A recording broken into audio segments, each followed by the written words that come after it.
Olha, eu nem acredito. Mas esse sou eu em Angra, prestes a entrar no ambiente de um reator nuclear. Eu tava tranquilo, pode ter certeza. Aí eu passei por outra porta espessa de metal, subi escadas e cheguei na piscina do reator, que é onde alguns elementos radioativos já usados ficam lá no fundo temporariamente. Depois atravessei a grade de proteção e caminhei pelas placas de concreto sobre o reator nuclear. Isso é o mais perto que um simples mortal pode chegar de um reator em funcionamento. Porém, nem tudo numa usina é sobre o reator. Existem coisas muito maiores do que isso. E vamos descobrir agora. Vamos descobrir o que é urânio enriquecido, qual o destino final do combustível radioativo, como se gera energia elétrica e, claro, como nada disso explode.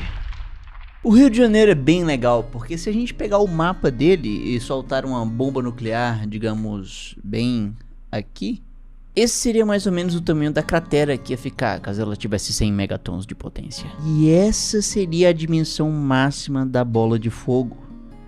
Aqui dentro, tudo seria vaporizado. Olha que legal. E aqui a maioria das casas residenciais seriam ainda destruídas. Puxa, que legal, né? E por fim, nesse espaço maior ainda, daria para janelas de vidro ainda serem quebradas. E veja como isso aqui é uma grande justiça, porque se você prestar atenção bem aqui, haveria uma pontinha de Minas Gerais sendo afetada. E Minas Gerais não merece isso. Mas, pera, por que especificamente o Rio, então, deveria explodir? Afinal de contas, ninguém iria soltar uma bomba nuclear lá.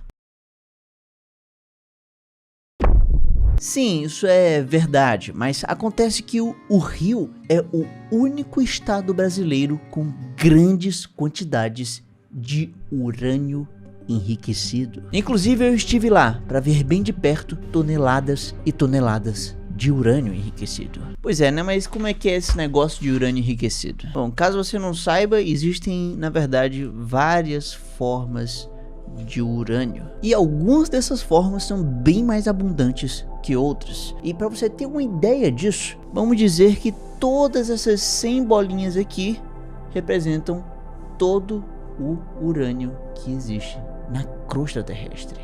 Ou seja, uma única bolinha representa 1% da abundância total de urânio. E bom, caso você não saiba, o urânio 238 é responsável por 99,3% do total.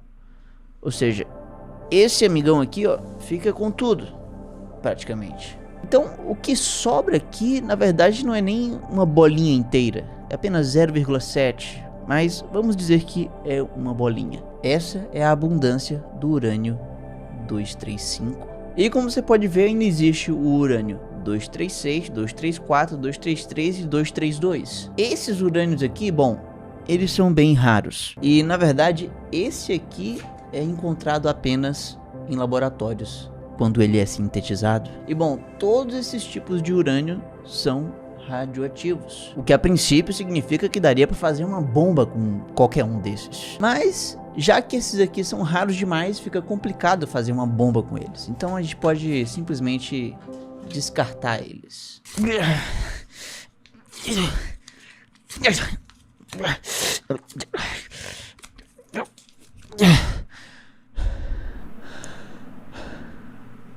Certo, então só sobra 2 candidatos.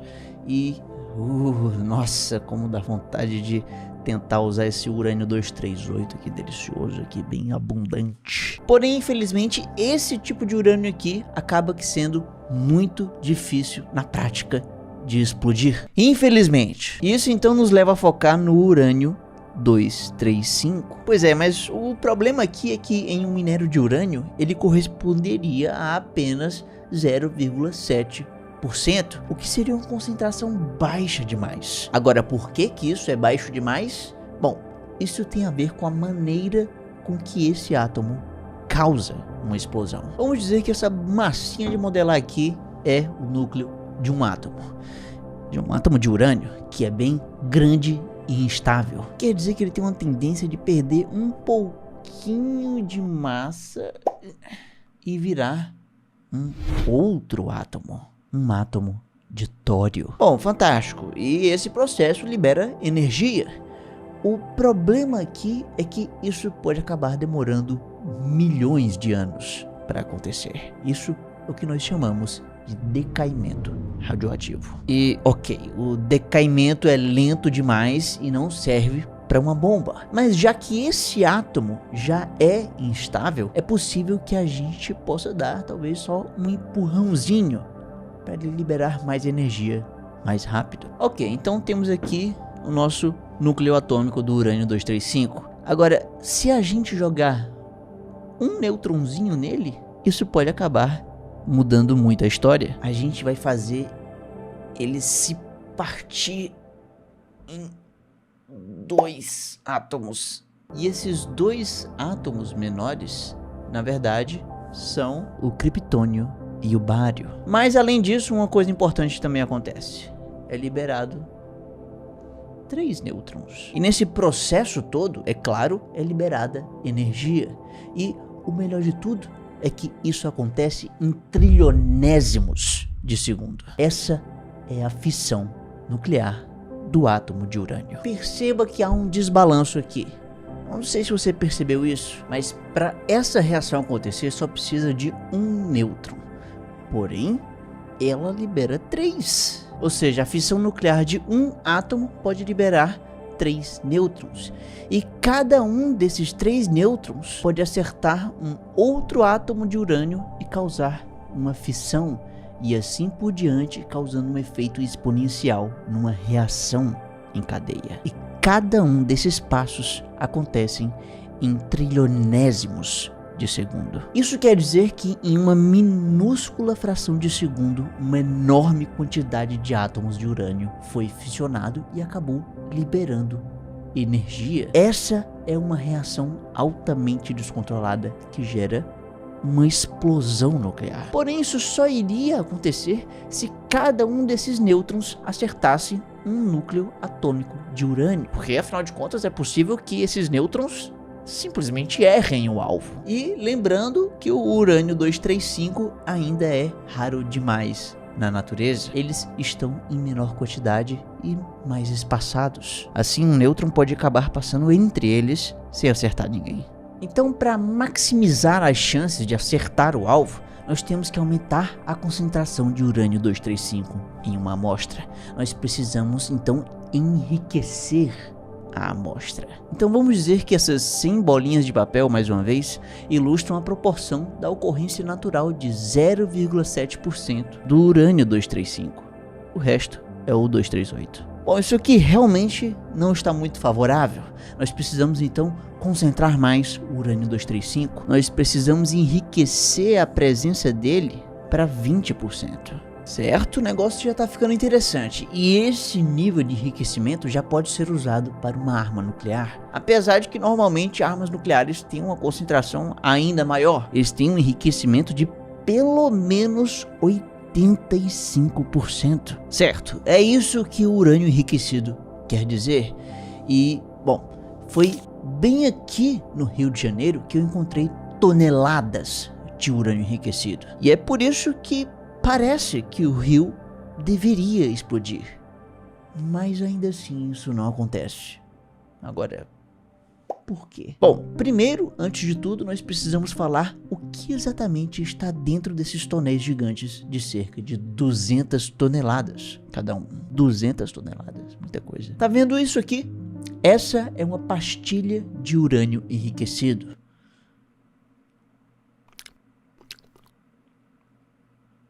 Ou pelo menos é um modelo em tamanho real. Essa pastilha, ela é empilhada em cima de outras pastilhas e tudo isso fica dentro de uma vareta. E essa vareta de metal com uma pilha de pastilhas é organizada junto com outras iguais a ela em uma grande coluna de cerca de 5 metros de comprimento que nós chamamos de elemento combustível. Esses elementos combustíveis estão dentro de um tonel enorme chamado de canister, que é soldado para ficar selado, que por sua vez, esse tonel está dentro de outro maior ainda chamado de high storm. E é isso aqui que eu fui ver bem de perto no Rio de Janeiro. Cada high storm tem uma identificação.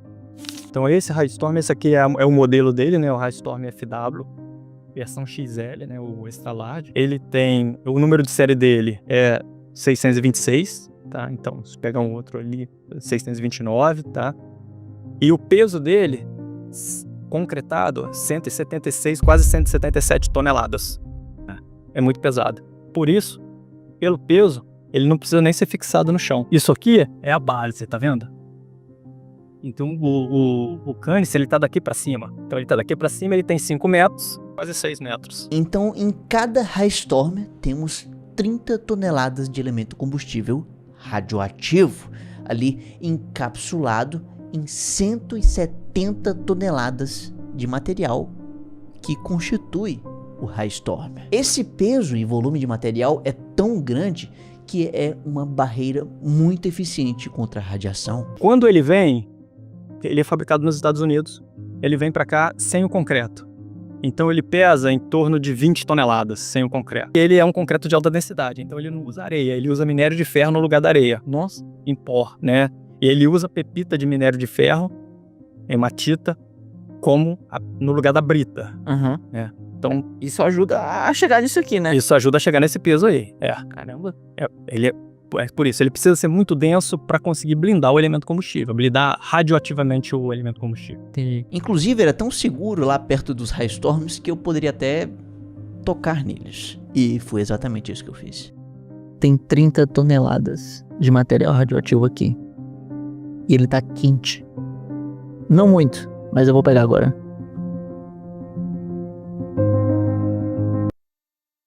Não tá tão quente. E só não estava tão quente porque os Raystorms possuem um sistema passivo de resfriamento que não gasta energia, que inclusive é bem seguro e nos permite ver o calor da energia do núcleo do átomo. Isso tem uma chapa de aço, como se fosse um sanduíche, né? São 700 milímetros de concreto entre elas. Aqui o ar entra, então ele entra por essas janelas que tem, né? Aqui tem uma outra base de concreto. Ele passa por essa base, passa pelo canister, onde está o elemento. Entre o canister e o Raystorm, né? Uma fresta entre eles. O ar passa, troca calor, vai aquecendo. E ele sai lá por cima. Se você olhar lá em cima também tem uma tela, só que ao invés de ser tão alta assim, ela é menor, mas ela é em torno da tampa inteira. Tá vendo a parte de cima ali? Então o ar sai quente. E aí, se você olhar agora, você consegue ver o vapor saindo. É verdade, é como aquela largada de Fórmula 1, né? É, quando você vê o asfalto muito quente, né? E aquele vapor subindo no asfalto. Então é a mesma coisa, tá vendo? Essa quentura que nós vemos sair de um Raystorm não é a fissão nuclear da reação em cadeia que acontece em uma bomba nuclear. Na verdade, essa temperatura mais alta é apenas um lento e suave decaimento radioativo, que são coisas bem diferentes. E outra diferença também muito importante aqui é que, como vimos, uma bomba possui muitas vezes um enriquecimento mais de 85%, enquanto que as pastilhas de urânio, que estão dentro de varetas, em elementos combustíveis, dentro de canisters, dentro de outros tonéis maiores ainda, chamados de Raystorms, elas possuem, na verdade, um enriquecimento de no máximo 5%, mas muitas vezes é até menos do que isso. E o motivo desse enriquecimento ser tão pequeno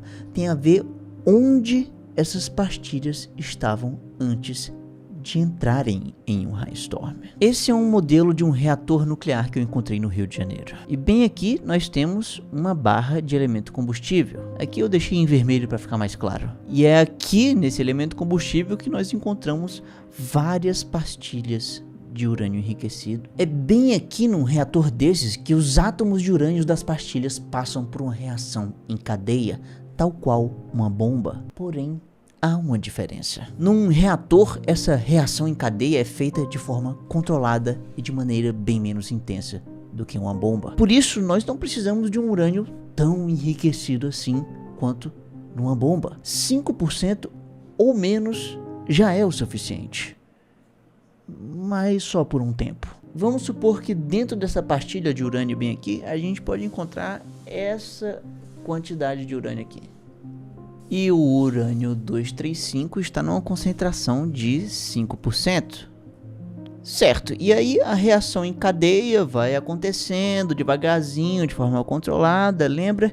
E aí os urânios 235 vão sumindo, e assim a proporção vai mudando. E aí, depois de tempo suficiente, chega um momento em que a concentração desse urânio 235 fica tão baixa que assim, até daria para teoricamente continuar a produzir energia, mas o processo acaba ficando um pouco ineficiente. Tem tão pouco urânio 235 e os átomos estão tão espaçados que os nêutrons muitas vezes vão acabar não acertando eles.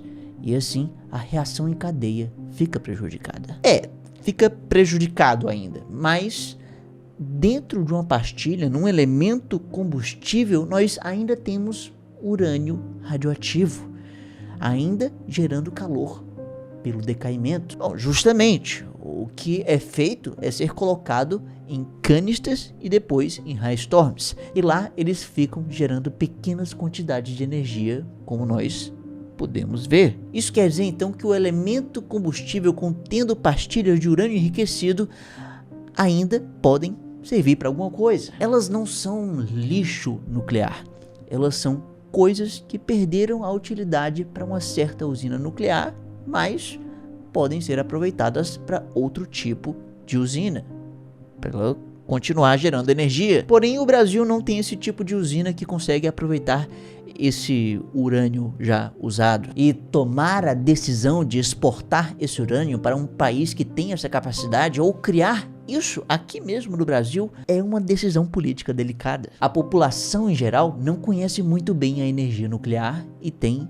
até medo dela. E políticos, bom, eles são um reflexo da nossa população e eles não querem tomar medidas impopulares. Por essas e outras que esse é um assunto complexo e ainda precisa ser muito desmistificado. Afinal, o que deveria fazer o Rio de Janeiro explodir ajudou ou ainda ajuda a abastecer milhões de casas pelo Rio e o Brasil inteiro. Agora, como exatamente um reator não explode? Esse aqui é o Rio de Janeiro e em São Paulo não tem isso, nem isso aqui, ou isso aqui também. Mas para que tudo isso possa ser realmente aproveitado no seu máximo possível, é preciso de um veneno. Pois é, existe um veneno que o Rio de Janeiro precisa, mas não é como esse aqui. Na verdade, é como esse. Sem essa coisinha bem aqui, o estado do Rio de Janeiro iria explodir. Esse é o veneno que está dentro dos reatores nucleares do Rio, e eu cheguei bem próximo de um deles para te mostrar isso. Certo, então bem aqui nós temos eu e bem aqui abaixo um reator nuclear como esse aqui, que nós podemos cortar ele bem aqui no meio e ver ele por dentro. Aqui nós podemos ver o coração aberto de uma usina nuclear, e o reator nada mais é do que uma cápsula de metal que guarda aqui dentro bastante água. A água é esquentada aqui dentro, que sai para gerar energia e depois volta para poder ser aquecida mais uma vez e assim repetir o ciclo. A água é aquecida graças à energia nuclear, graças a essa regiãozinha bem aqui que nós podemos encontrar o urânio. Essa aqui é uma representação simplificada do urânio de um reator, e sem veneno, esse urânio poderia gerar energia de forma descontrolada e acabar explodindo o estado do Rio de Janeiro. Muito bacana isso, né? Essa seria uma explosão nuclear, e uma explosão nuclear é basicamente quando a gente joga um nêutron para poder partir, para quebrar, para fissionar o núcleo de um átomo.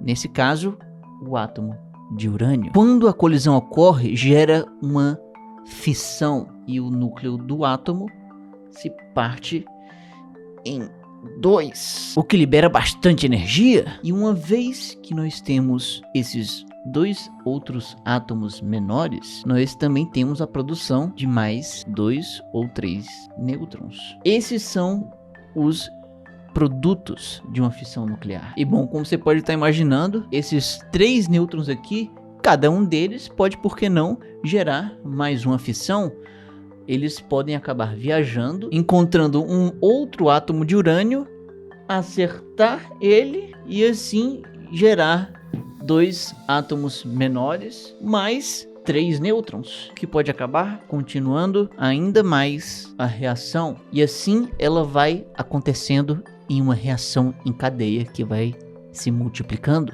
E é esse processo da reação em cadeia que esquenta a água de um reator. Porém, calma lá, porque as coisas não são tão fáceis. Porque depois de uma fissão, esses 3 nêutrons são gerados. Tudo bem, mas nada garante que algum deles acabe errando o átomo de urânio. Quem sabe todos eles podem acabar errando o alvo. E quando eu falo em alvo, eu quero dizer que a gente pode imaginar que o nêutron é como se fosse uma flecha que mira um átomo, um alvo, como se fosse um alvo de madeira. Porém, quando a gente fala de escalas tão pequenas como essas daqui do mundo subatômico, as leis da física agem de uma forma diferente. Elas parecem não sequer fazer o menor sentido para nós, seres macroscópicos. E para você ter uma ideia, imagine que você é um ser humano de tamanho padrão, que vai simplesmente atirar uma flecha para acertar um alvo de madeira comum. E para simplificar um pouco as coisas, vamos dizer que a sua flecha voa em uma simples linha reta. Então, nesse tiro cotidiano, a única coisa que importa é a sua mira, se você está mirando na direção certa do alvo. Assim, é uma coisa que faz sentido, é lógico. Agora, vamos forçar um pouco a sua boa vontade e dizer que você agora encolheu de tamanho e é menor do que um átomo. Nessas escalas tão pequenas, a sua flecha acaba se comportando como se fosse um nêutron, digamos. E o seu alvo subatômico acaba se comportando como um átomo de urânio, podemos dizer. E aí você puxa a flecha para trás, criando muita tensão, e aí você faz a sua mira nessa direção. Nesse caso aqui, o que você acha que iria acontecer? Bom, nesse caso aqui, assim como o tiro cotidiano que vimos anteriormente, é claro que a mira também é importante. Porém, tem uma coisa muito estranha que muda completamente agora. A velocidade do nêutron, da flecha, ela pode acabar influenciando a chance de você acertar o alvo. Para entender isso, vamos dizer que você pode atirar 2 vezes no mundo subatômico. E a primeira vez foi assim, você mirou exatamente para cá, sendo que você concentrou todas as suas forças para atirar um tiro muito, mas muito potente, e a sua flecha então viaja em altíssimas velocidades e erra o alvo. O que é uma pena, mas tudo bem, porque você tem uma segunda tentativa e você acaba mirando exatamente do mesmo jeito. A mira está exatamente como antes, sendo que tem uma diferença aqui. Agora você usa bem menos força. E aí a sua flecha faz o mesmíssimo trajeto, só que bem mais devagar. E aí muitos iam pensar que ela ia errar o alvo de novo. Porém, no nosso mundo subatômico, uma coisa que parece completamente sem sentido acaba acontecendo. Agora, nesse caso, que a sua flecha está bem mais devagar, isso faz com que o seu alvo fique bem maior. Sim, é isso mesmo. O que facilita muito o seu trabalho e você acaba então acertando, enfim, o alvo. Ou seja, no mundo subatômico, 2 trajetórias iguais podem ter um resultado bem diferente dependendo da sua velocidade. Ok, isso é bem bizarro. Agora, o que acontece depois de acertar o alvo? Uma fissão?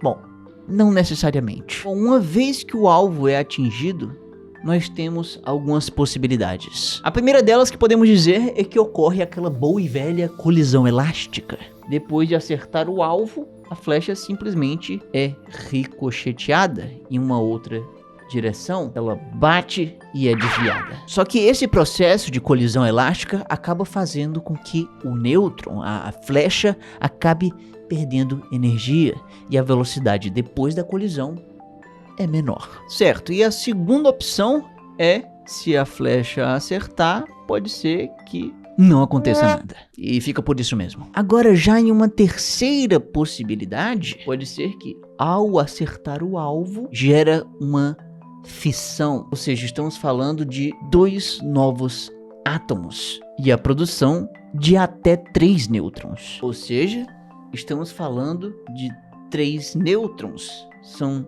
3 novas flechas para poder acertar novos alvos. Então cada vez que é criada uma fissão, é liberada energia, mas ela pode criar outras 3 novas fissões, e assim as coisas vão crescendo exponencialmente em uma reação em cadeia. Então para o núcleo de um átomo de urânio se fissionar, é preciso que ele seja antes acertado por um nêutron, e a chance disso acontecer é muito menor se o nêutron estiver indo rápido demais. Esse carinha aqui tem que estar mais devagar. E mesmo que por uma sorte tremenda esse nêutron rapidinho acabar acertando, ele ainda pode acabar nem sequer causando fissão. A chance da fissão falhar após uma colisão é muito maior se o nêutron estiver indo rápido. Então tudo isso quer dizer que nêutrons rápidos são terríveis para fissão nuclear. E a má notícia é que é exatamente isso que a própria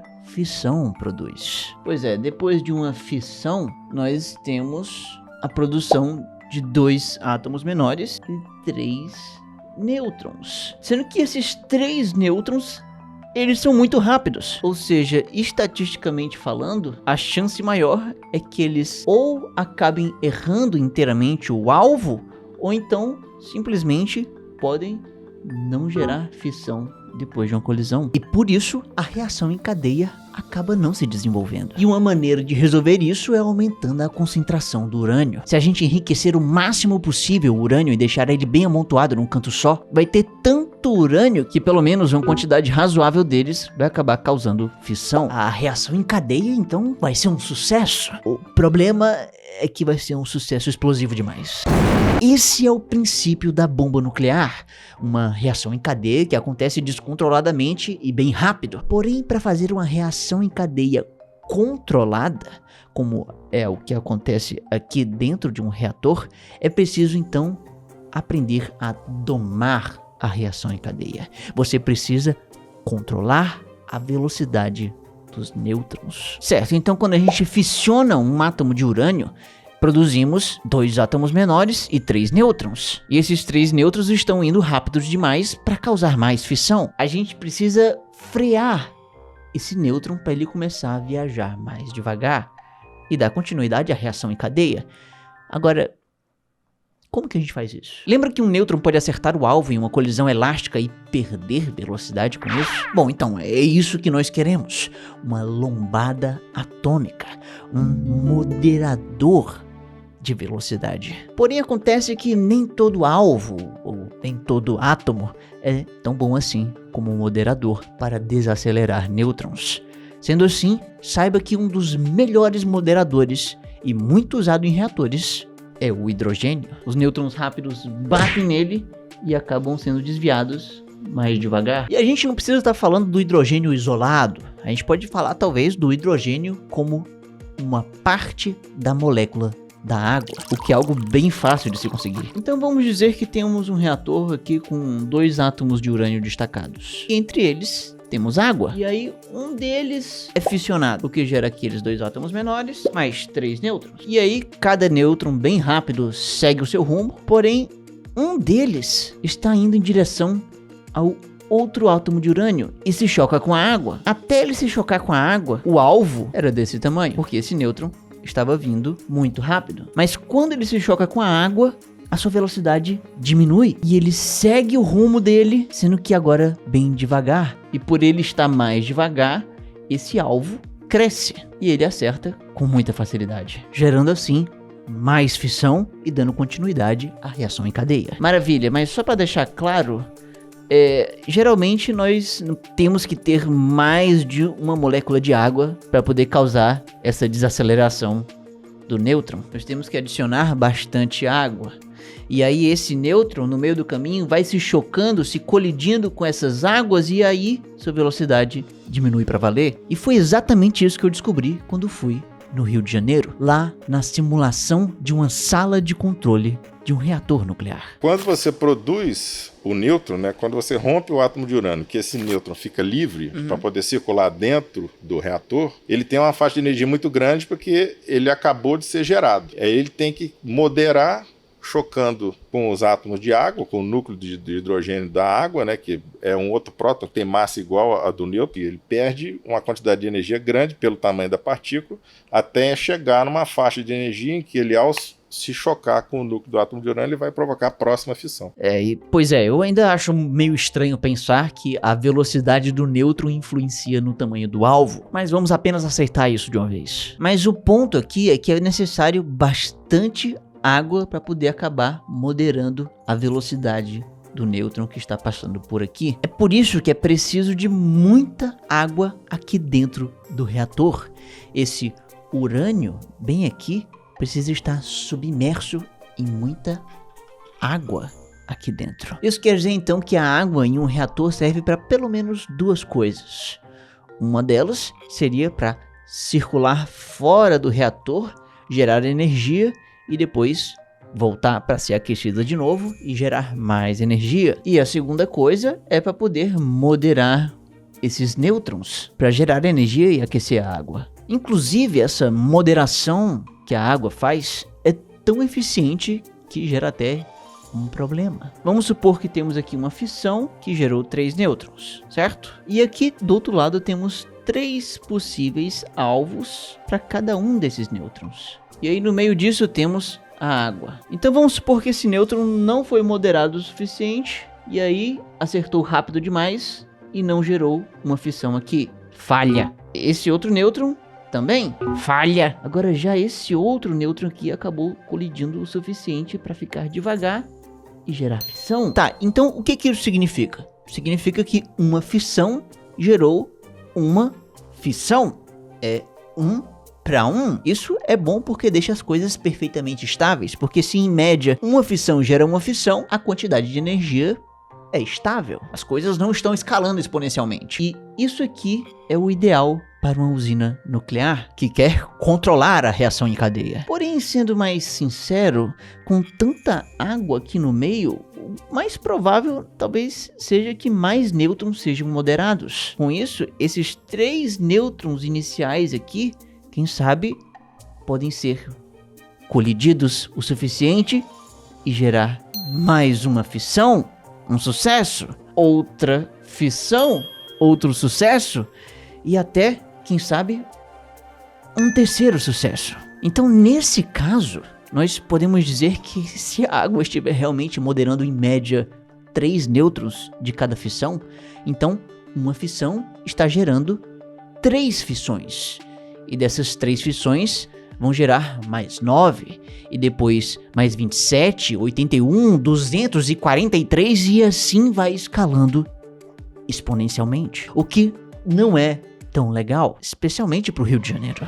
Então, para evitar uma moderação em excesso, nêutrons lentos em quantidades muito grandes e até uma explosão, nós temos que usar esse negócio bem aqui para envenenar a reação em cadeia. Mas o que é esse negócio? Esse negócio é uma barra que contém átomos de boro em moléculas de ácido bórico. Esse aqui é o nosso veneno. A gente tem a água também. Isso, o próprio enriquecimento e o ácido bórico diluído na água do refrigerante. Tá. Quanto mais ácido bórico você coloca, menos nêutron fica livre para fazer a próxima fissão. Pois é, então como é que o negócio acontece? Lembra que um alvo, depois de acertado com um nêutron, poderia simplesmente absorver ele e nada aconteceria? Bom, e adivinha só? Um ótimo alvo que faz esse papel lindamente é o átomo de boro. O boro é capaz de absorver nêutrons. Ok, então vamos dizer que a gente quer que a nossa reação em cadeia fique estável, com uma fissão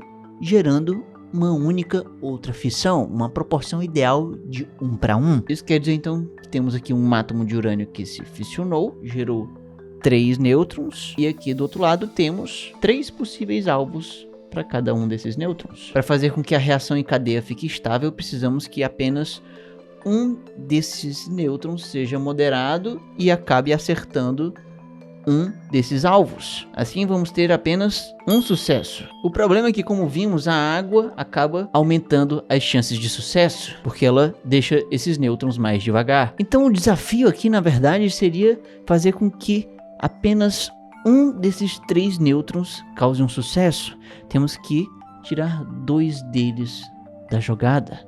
Agora, como que nós fazemos isso? Adicionando boro diluído na água do reator. Se a gente fizer isso, nós podemos mais facilmente absorver esses nêutrons extras, fazendo com que probabilisticamente apenas um nêutron de uma fissão gere uma nova fissão. E isso aqui, a princípio, poderia fazer com que a reação em cadeia se torne estável, com uma fissão gerando apenas uma outra fissão. Isso poderia já ser o suficiente. Imagina que esse reator aqui, nós encontramos dentro dele água com boro.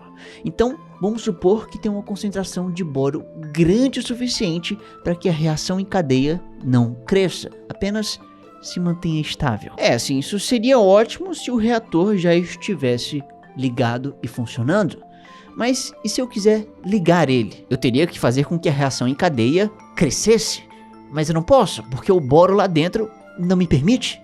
As coisas ficam apenas do jeito que estão. E se ele está desligado, ele não pode ser ligado. Para fazer a reação em cadeia crescer, a gente teria que retirar um pouco desse boro para aumentar as chances de sucesso. E tirar o boro diluído na água dentro de um reator não é uma coisa tão rápida de se fazer. E pior ainda, imagina que se um dia eu precisar desligar o reator para fazer uma manutenção ou evitar algum acidente, como que eu poderia reduzir a reação em cadeia se ela está travada numa proporção de fissão de 1:1?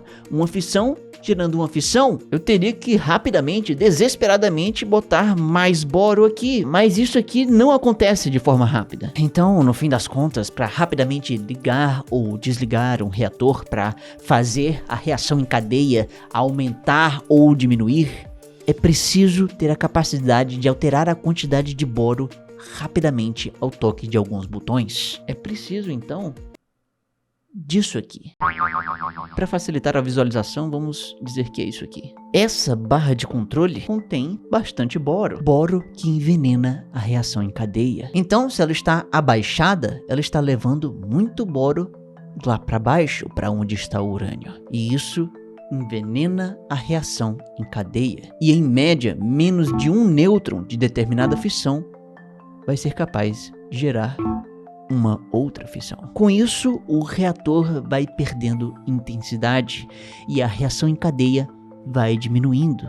O reator, então, é desligado porque nós baixamos essa barra de controle. Ou seja, o boro diluído na água é muito lento para causar alterações na reação em cadeia, mas o boro nas barras de controle pode fazer isso bem rápido. Quando você quer, digamos assim, reduzir mais lentamente a potência, você injeta ácido bórico, aumenta a concentração de ácido bórico, ele vai tirar a disponibilidade de nêutron, a potência do reator vai baixar. Se você quiser precisar reduzir a potência instantaneamente, você simplesmente joga as barras de controle que faz a redução imediata da fissão nuclear. Tá, então, se você quiser ligar o reator, basta você fazer o contrário.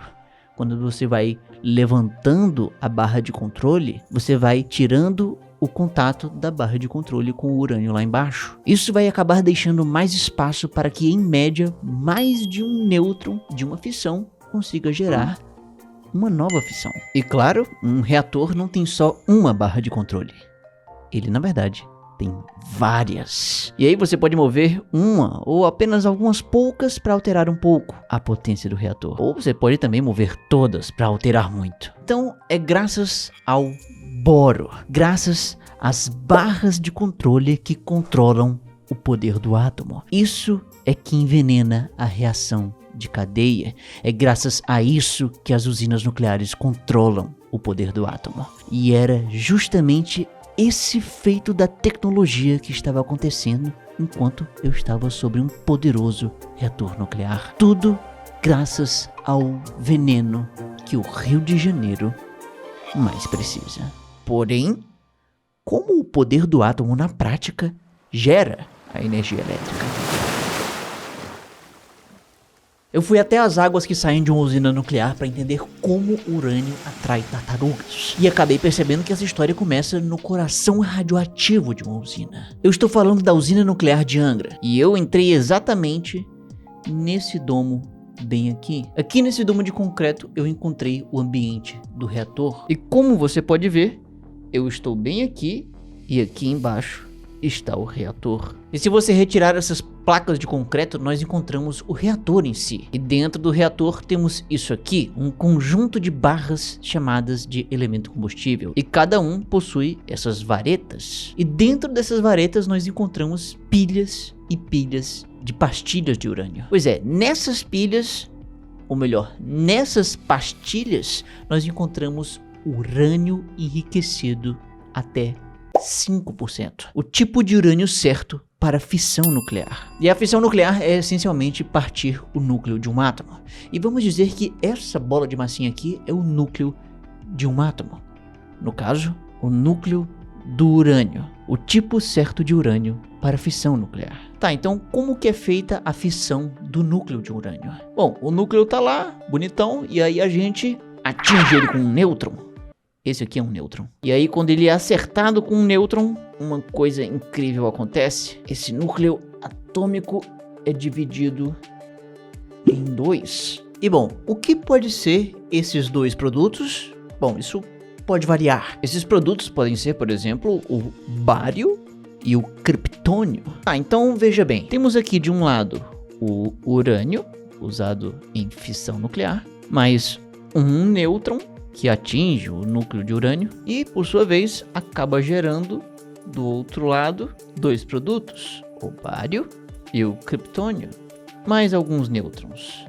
Agora, quantos nêutrons? Imagine que cada núcleo atômico desses aqui é feito de prótons e nêutrons. Vamos analisar, por exemplo, o urânio. Esse urânio aqui, do tipo certo para a fissão nuclear, é conhecido como urânio 235. E ele se chama 235 justamente porque o seu núcleo, que é cheio de nêutrons e prótons, possui exatamente 92 prótons mais 143 nêutrons. E 92 mais 143 é igual a 235. 235 núcleons. E bom, núcleo simplesmente é uma palavra que refere-se a algo que está no núcleo de um átomo. Ou seja, núcleo é apenas um próton ou um nêutron. Ok, maravilha. Então se a gente somar os núcleons desse urânio, 235 mais um nêutron que o atinge, então temos 236 núcleons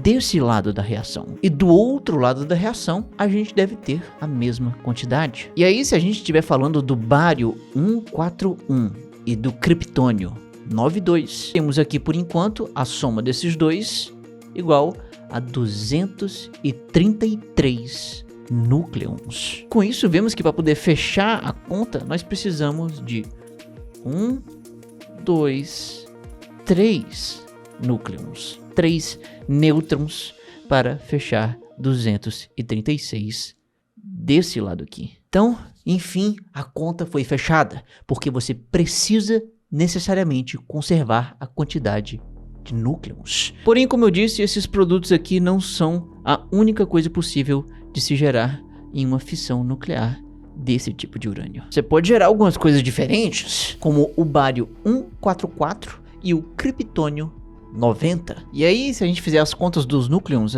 temos que 144 mais 90 vai dar 234. Então 234 para dar 236 vai faltar apenas 2 núcleons a mais. Por isso só precisamos de 2 nêutrons para fechar as contas nesse caso. E além disso, há uma chance de outros produtos serem formados, como é o caso do estrôncio, do césio, do iodo e do xenônio. Todos esses são elementos químicos possíveis de serem produzidos, com uma quantidade de núcleons própria. Alguns desses elementos produzidos podem vir junto com 2 nêutrons ou 3 nêutrons para poder fechar a conta. É impossível a gente saber quais produtos vão ser gerados e é impossível a gente saber quantos nêutrons vão sair dessa reação, mas a gente pode ter uma estimativa de uma média. O que eu quero dizer com isso é que se você tem um núcleo de um urânio 235 e acertar ele com um nêutron, a gente não sabe o que exatamente pode sair dessa reação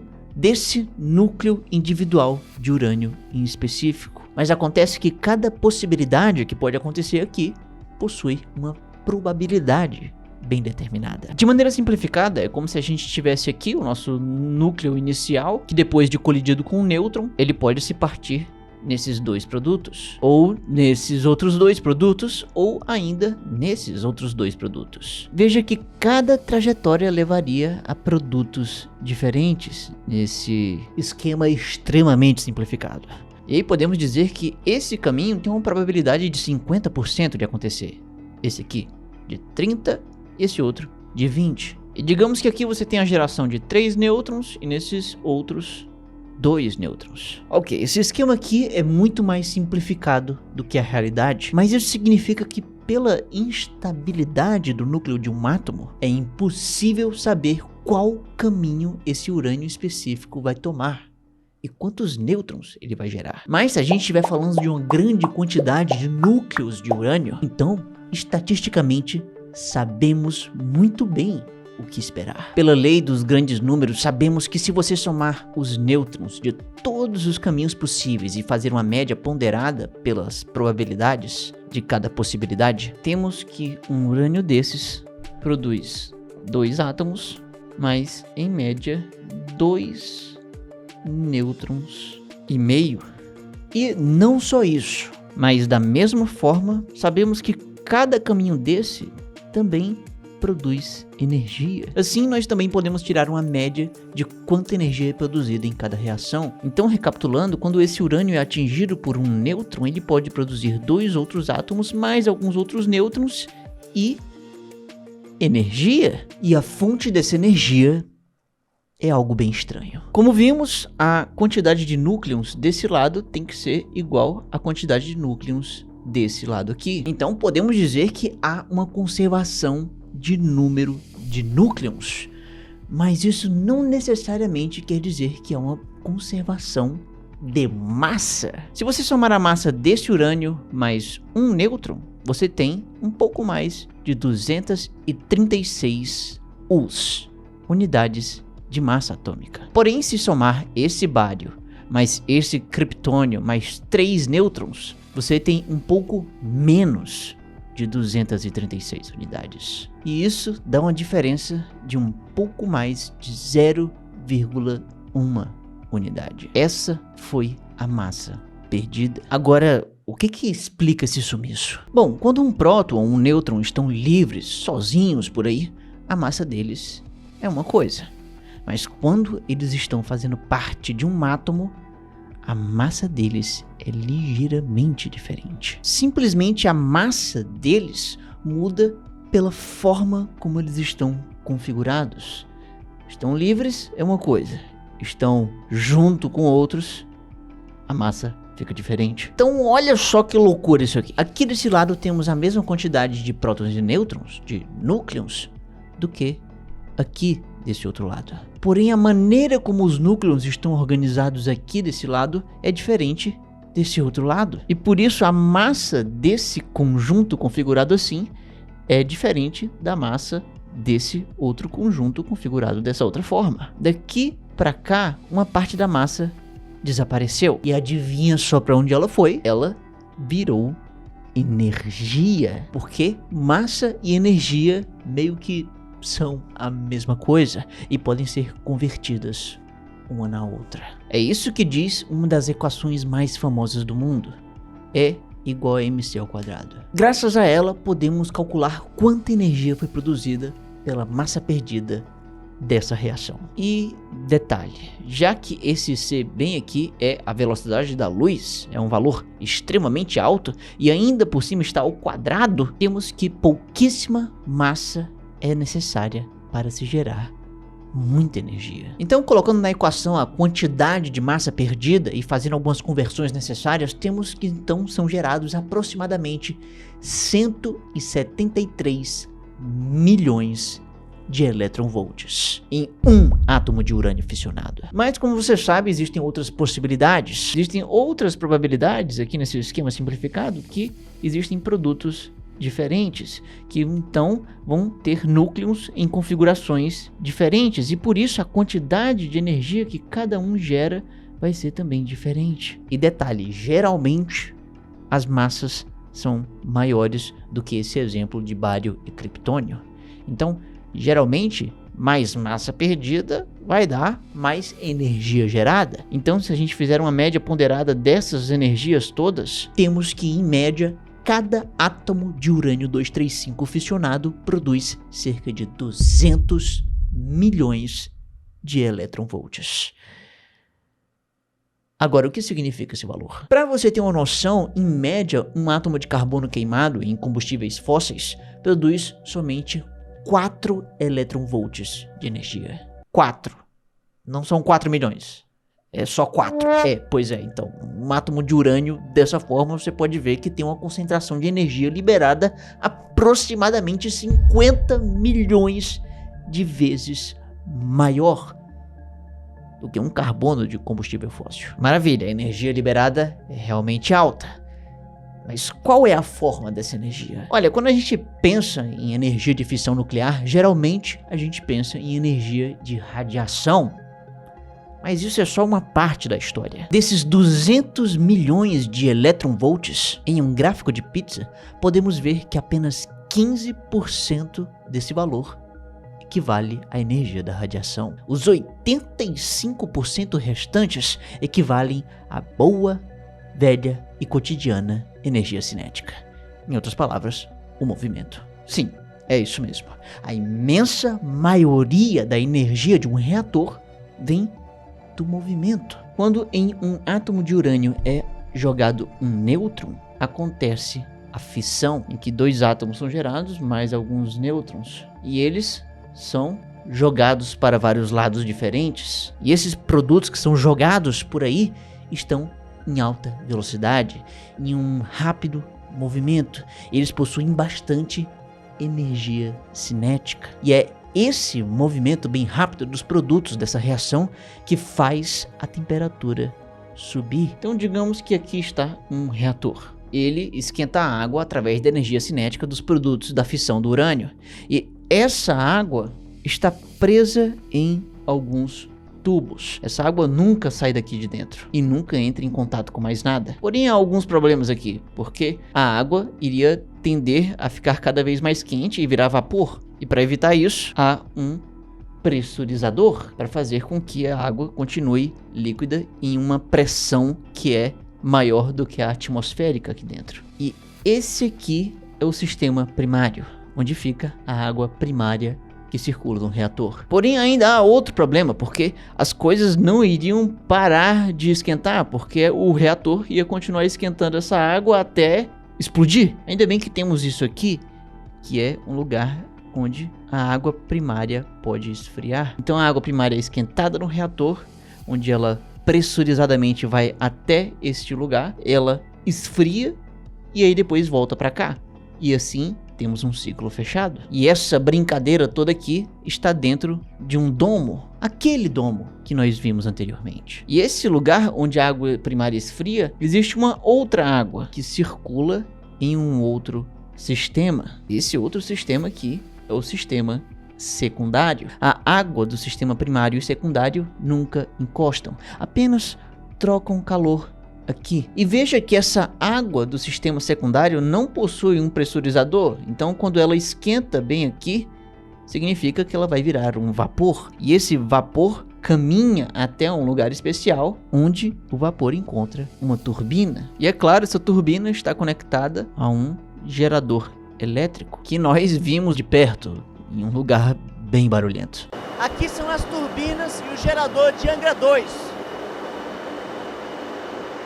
E esse gerador já está conectado a uma subestação elétrica, que é conectada à rede elétrica do país, como nós também podemos ver. Essa rede elétrica de cabos de alta tensão vai até bem próximo da sua casa, que depois ela é convertida em uma tensão menor, pode então abastecer a sua casa. O que é muito bonito, mas ainda falta um detalhe importante. A água primária esquenta aqui e esfria aqui, e aí mantém o ciclo. Agora já a água secundária, ela esquenta aqui e não tem bem um lugar que eu falei que ela esfria. E como a gente pode esfriar a água secundária? Bom, a gente poderia colocar talvez um grande ar-condicionado, mas isso não ia dar muito certo. Se a gente não soubesse fazer esse resfriamento da água secundária de uma maneira eficiente, a gente poderia acabar gastando muita energia nessa etapa. E talvez gastando, quem sabe, até mais energia do que é produzida bem aqui no gerador. Ou seja, por um pequeno detalhe, todo o processo poderia não servir para nada. De nada adiantaria aprender a domar o poder do átomo se você não conseguir resfriar essa água secundária. Então, para resolver esse enorme problema, foi criado um outro sistema inteiro de água. Eu lhes apresento o sistema terciário. Esse sisteminha terciário também não entra em contato com a água do secundário, apenas troca um calor bem aqui no condensador, que é onde o vapor da água secundária condensa, porque ela esfria e depois volta a esquentar, assim fechando um ciclo. E já a água terciária, ela vem para cá no condensador, esquenta e depois volta de onde veio, só que mais quente. Então, no fim de um dia de operação comum de uma usina, existe a produção de duas coisas: a eletricidade e água quente. E aí, eu tive que ir lá perto para ver isso. Esse é o mapa da região onde estão as usinas de Angra. Aqui ficam as usinas. Aqui é por onde a água terciária entra, passa por alguns processos, resfria a água secundária e aí depois sai por aqui. Então, quando falamos de água terciária, estamos falando simplesmente da água do mar. A água do mar entra por aqui, é aquecida e depois, mais de 1 quilômetro depois, sai aquecida de volta para o oceano. E deixando claro mais uma vez, a água do mar saiu sem contaminação, porque ela só trocou calor com a água secundária, que trocou calor por sua vez com a água radioativa primária. Porém, apesar de sair sem contaminação, a água terciária volta para o mar um pouco mais quente. E por incrível que pareça, só isso já significa um certo impacto na vida marinha, incluindo na vida de tartarugas, como é o que eu soube na própria área de saída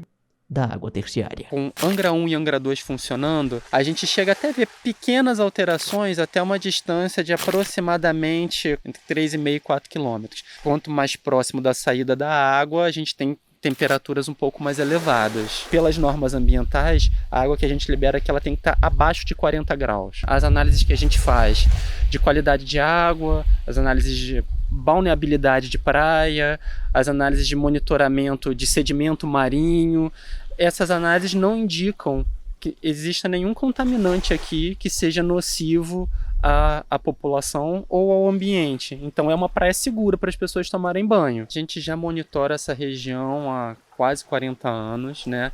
E pelo nosso monitoramento, a gente observa que esse impacto é maior nos organismos sésseis, né? Aqueles que ficam fixos nas rochas do costão rochoso. Provavelmente os organismos mais afetados por essa mudança de temperatura foi um determinado grupo de algas chamado de algas pardas. Esse grupo tem uma sensibilidade, de maneira geral, tem uma sensibilidade grande a variações de temperatura na água. O que a gente observava é que a gente tinha algo maior densidade e maior quantidade de espécies dessas algas sempre presente no passado, e com o passar do tempo, né, essa diversidade foi diminuindo. Tem algum animal, tartarugas, por exemplo, que elas preferem uma água mais quente?